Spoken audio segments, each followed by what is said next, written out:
Hello fellow chestnuts, Katherine here. This is a video of Harold and I visiting our very knowledgeable friend Jim to ask him all about windows and window replacement. So make sure to check it out.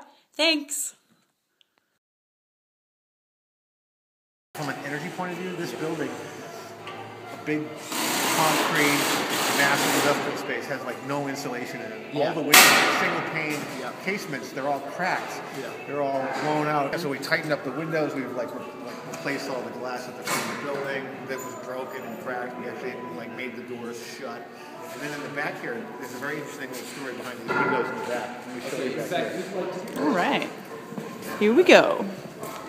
When we came here, we found that there was a doorway that led out into the back, into the loading area. So it, of course, didn't shut and had no ability to, so it wasn't airtight. So we took that out and we put these windows in here. And interestingly enough, these are Marvin casement windows, which I got at a recycling center.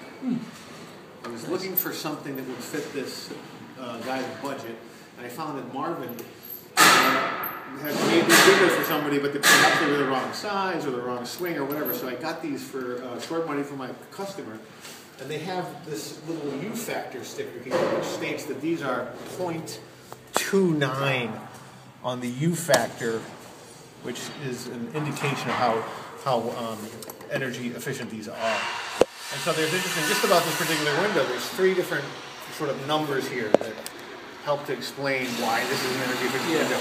U factor. The U factor is what term of measuring the thermal rating on a window. It's the inverse of the R factor.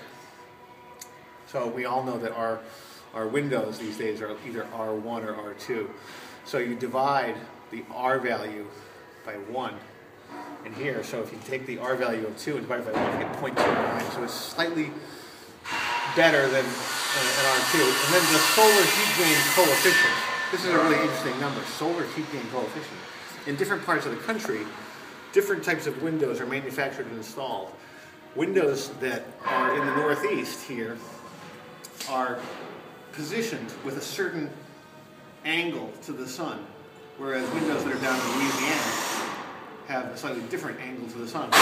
There's one other box here that's empty, which is the wind resistance rating, which is a very important factor in a lot of windows, because all these other issues, U factor, solar heat gain coefficient, don't address the fact that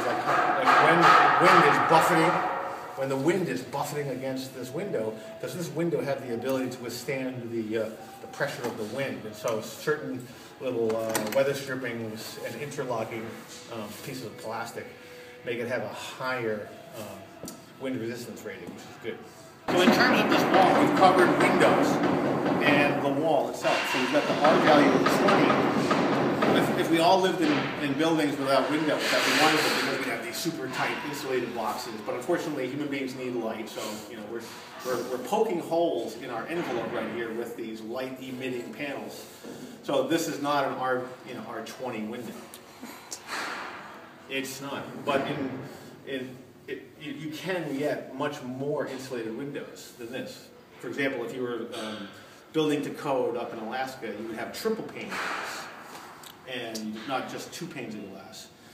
So basically, you're looking at your glass window, and if you put it next to an insulated piece of glass without any of the low E coatings, that extra piece of low E plastic would make it appear to be like slightly less light coming through the glass. And is it noticeable? I don't think it really is. But Thanks for listening, guys, and make sure to check out 360 Chestnuts' next video with Jim on insulation.